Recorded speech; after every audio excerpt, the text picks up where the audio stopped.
நீங்கள் ஒரு சின்ன ஆக்டராக தானே உள்ளே போனீங்க, ஒரு மினிமம் யூடியூப் ஆக்டராக தான் உள்ளே போனீங்க. அங்கே இருக்கிறவங்க கொஞ்சம் பெரிய வளர்ந்தவங்க அப்படிங்கும்போது நீங்கள் ரொம்ப சின்ன ஆளாக உள்ள போகும்போது அதுக்கான தடங்கள் இல்லை ஒரு சின்ன ஆக்டர் மதிக்கிறத யாரும் மதிக்கவும் மாட்டாங்க பெருசாக. ரொம்ப இது பண்ணுறது நீ இதான் ஒரு ஆக்டர் அப்படின்னு ட்ரீட் பண்ணுற விஷயம் நிறைய இருக்குது.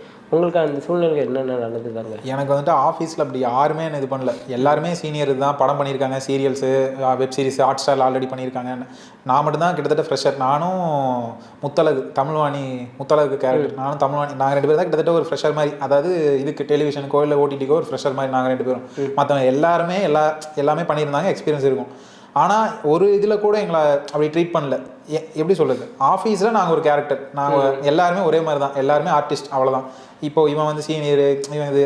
இப்போ இவங்க சிவா அரவிந்த்னு சொல்லிட்டு மணி சார் கேரக்டர் பண்ணியிருப்பார், ஊர்கா மணி சார் கேரக்டர். அவர் வந்துட்டு நெல்சன் கூட அவர் எல்லாம் நிறைய இது படம் பண்ணியிருக்காரு, ஒர்க் பண்ணியிருக்காரு. ஸோ அவருக்கு எக்ஸ்பீரியன்ஸ் அதிகம். பட் அவர் ஒரு நாள் கூட எங்களை அப்படி ட்ரீட் பண்ணதில்லை. ஜாலியாக வந்துட்டு ஜாலியாக பேசுவோம், கலாய்ச்சி ஜாலியாக ஃபன் பண்ணிட்டு உட்காந்துட்டு இப்படி பக்கத்தில் பயங்கர க்ளோஸாக உட்காந்து ஒரு வாரம் 10 நாளே எல்லாரும் வைப் செட் ஆகிட்டோம். எல்லாரும் ஃபுல்லாக அந்த ஒரு வைப்பில் இருந்தோம்.